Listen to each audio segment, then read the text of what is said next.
Welcome to the EMMO Ikong Pro assembly video. This video will guide you through the step-by-step unboxing and assembly process. Control the force when using an impact wrench to prevent screw damage. Before you begin, check the bike's model and color. Record the serial number and take a photo.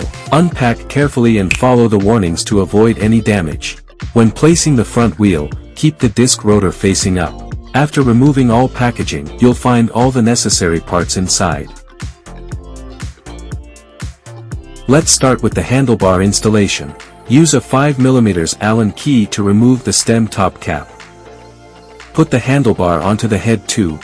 As you set it up, keep the brake lever forward, the cables in front, and the fork straight, so the brake caliper ends up on the left side. If the handlebar and fork are not tightened, the frame and fork will be loose, and the bike cannot be ridden. Open the quick-release handlebar stem and align the two holes by rotating the handlebar. Secure the handlebar stem by tightening the stem binder bolt with a 5mm Allen wrench. Once you've adjusted the angle, lock the handlebar stem quick release.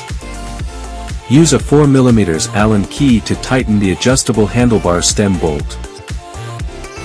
Once tightened, all parts will be firmly secured with no play or gaps. Next, adjust the display angle to your liking and tighten it using a 2.5mm hex bit. Align the connectors and tighten to secure the display cable. That completes the handlebar installation. Now, let's install the front wheel. Remove the axle protector and axle nut from the front wheel, and keep the axle nut. Make sure the suspension is facing forward, and the brake pads are on the left side. Remove the brake pad spacer. Then remove the fork protector plate using a 15mm socket. Align the front wheel with the fork dropouts, and carefully slide the disc rotor between the brake pads as you insert the wheel. Reinstall the nuts and washers. Align the raised part of each washer with the fork dropout groove. Then attach the nuts. Repeat the same on the other side. Ensure that the wheel axle is level and parallel to the ground, and that the wheel is centered within the fork. Once both sides are in place, tighten them securely with a 15mm socket. Quick release safety check. Lift the front of the bike and spin the wheel. It should spin smoothly, with no wobble. Rock the bike forward and back while holding the handlebars.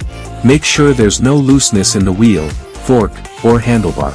Next, let's install the fender. Remove the screw from the fork arch. It will be used to attach the fork, headlamp, and fender. Do not route the headlamp cable through the suspension. No need to tighten it yet. Slightly lift the fender to leave a small gap between it and the tire. Then fully tighten the fender using a 5mm Allen wrench and a 10mm wrench. Adjust the headlamp position if needed. Loosen the dropout screws on both sides with a 4mm Allen wrench and keep them. Then, use the same screws to attach and secure the fender. Organize the cables around the headlamp and secure them with zip ties. That completes the front wheel installation. Install the pedals next. Identify the left and right pedals based on the markings. Attach each pedal to its corresponding crank arm. Tighten the right pedal clockwise, then secure it with a wrench. Tighten the left pedal counterclockwise, then secure it with a wrench.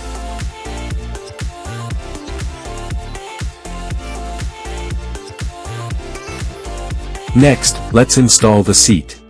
Loosen the seat post clamp, adjust the height to your preference. Make sure the slot on the seat post clamp is aligned with the opening on the frame.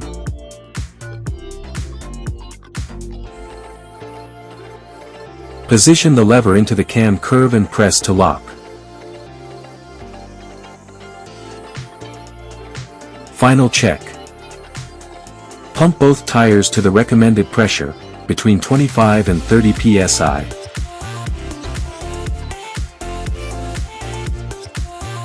Check and tighten all screws securely. Make sure they meet the recommended torque values. Finally, attach the axle nut covers to the rear wheel axle.